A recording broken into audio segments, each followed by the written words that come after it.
Okay, I am going to do a quick demonstration on trimming a bowl.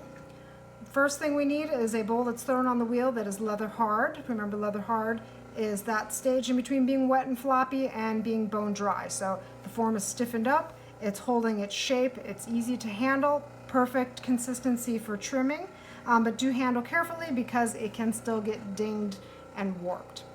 Okay, so first we're going to determine what needs to be trimmed off by running our finger down the wall and finding out where you feel like it starts to get a little bit thicker, so it changes the width, the consistency of the wall. So I'm going to just take my nail and I make a couple marks there so I know that that's where my wall starts to feel like it's getting a little bit thicker and I want to trim that off. Next thing I need to do is determine the placement of the foot. Remember, that's the transition point, somewhere where the wall and the floor transition. That's the most stable place, or structurally stable place, to put your foot. So you can go ahead and just measure that with your fingers, turn it over and make some marks to notate that. The other thing you can do is use calipers and do the same thing.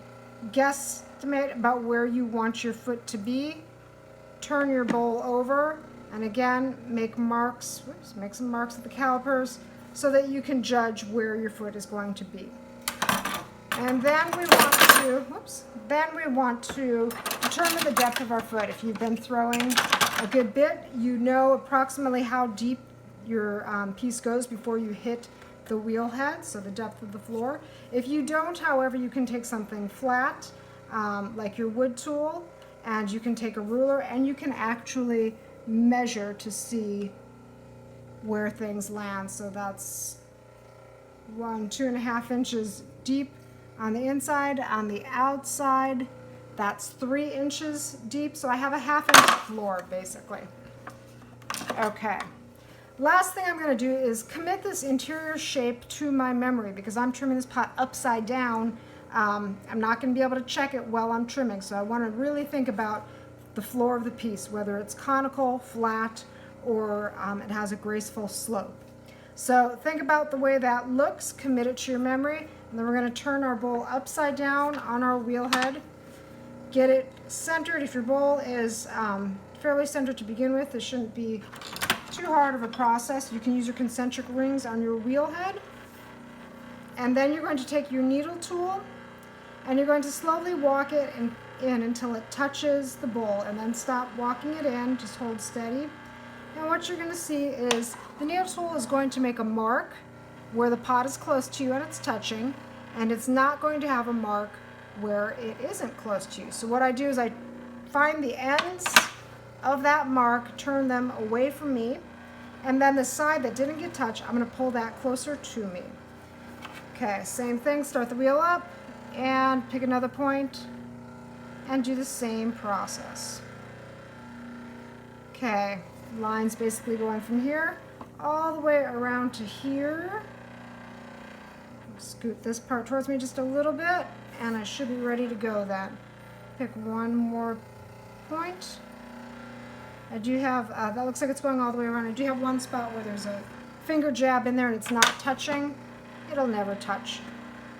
I'm going to take 3 pieces of clay, triangulate them, push down, not necessarily into your bowl because that may crush the rim. Okay, then with the wheel moving slowly, I find where my nail marks were, and I'm just going to mark that off right away. Okay, so now I know that is where my foot is going to be. Next thing I'm going to do is work on this side. There's usually this crusty edge. I like to take the side of my tool and just trim down and get rid of that. Now remember, when you're trimming, you are a human lathe. You have to be as steady as possible. Don't let your tool ride on the surface, but put pressure pushing inward on your tool so that your tool is grabbing at the high spots, skimming over the low spots, and redefining the shape. If you just let your tool sit on the surface lazy, it's going to mimic whatever shape is there. So how I had all those crusty things in the beginning, it'll just echo that form. Okay, now I have a lot of material to take off at the top, so at the top I'm doing a lot of pressure. And as I work my way down the pot, I ease off. Now it might seem like I'm going kind of quickly. My wheel is moving at about a medium speed. And that's about where I'd like to be when I'm trimming. And you can see I'm getting nice ribbons of clay. If my clay is too wet to trim, it's going to ball up around my tool and just make things difficult. If it's too dry, instead of getting ribbons of clay, I'm going to get little chunks and dry shavings. Remember, we want to stay away from clay dust, so at all costs, if you can avoid trimming something that's too hard, avoid it. Just make a new one. All right, so there, I'm starting to define the shape of the bowl. If you need to, you can go up as well as down. You don't have to just go down. And you can see my line here. I'm getting really close to that. I just want to be careful that I don't remove too much clay away from there. But I do want to clean that up. And you can see I was going straight down. So I'm going down and trying to make that convex curve.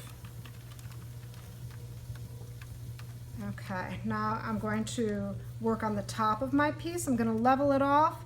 So I hold my trim tool, I'm using the point of it, hold it at a slight angle, and I'm just removing a little bit of clay at this point because I want to level it off and make sure that if I cut it off crooked, that I'm not just repeating that crookedness, because then my bowl won't sit flat and straight on the table. So I just take a little bit off. And remember, it's one concentric ring after the other, so that basically it looks like a record.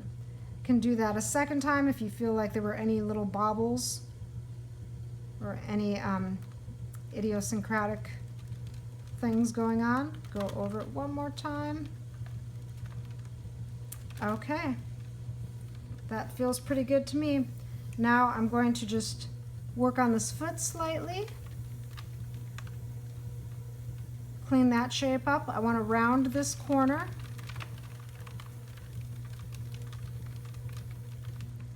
Now I can take my needle tool and put a line here, and I can then indent all of this, remove all of that from my pot.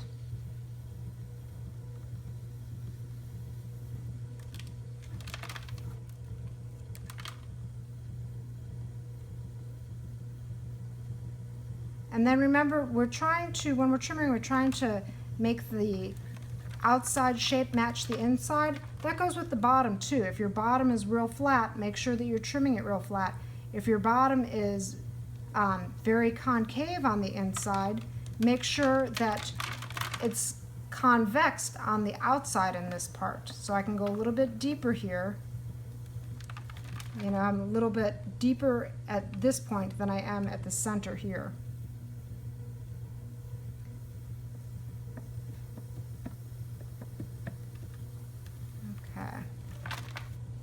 And then I can just round that corner off. Remember to keep this rim consistent with the width of your walls. So I want to trim this down just a little bit, make it a little narrower, and round that off. If you were using grog, you may want to use the back of your wood tool to burnish the piece to get rid of any of those little grog lines that drag through the surface. You can do that. You can also use this to compress the foot of the piece, making for a nice smooth surface. If you don't like the trimming lines, at this point I use the large tool, and I use it to take thin shavings off and make that nice and cleaned up. So go ahead, take your pot off the wheel, lift it carefully, and check it. Ask yourself, you know, do the walls feel even? Do I need to remove a little bit more? Could I have taken more out of the bottom? If any of those things are the case, then you can always just put it back down on the wheel, recenter it, and start trimming again. If you're ready to go, put your name on the bottom. We'll let it dry on the shelf, and then it'll get bisque fired.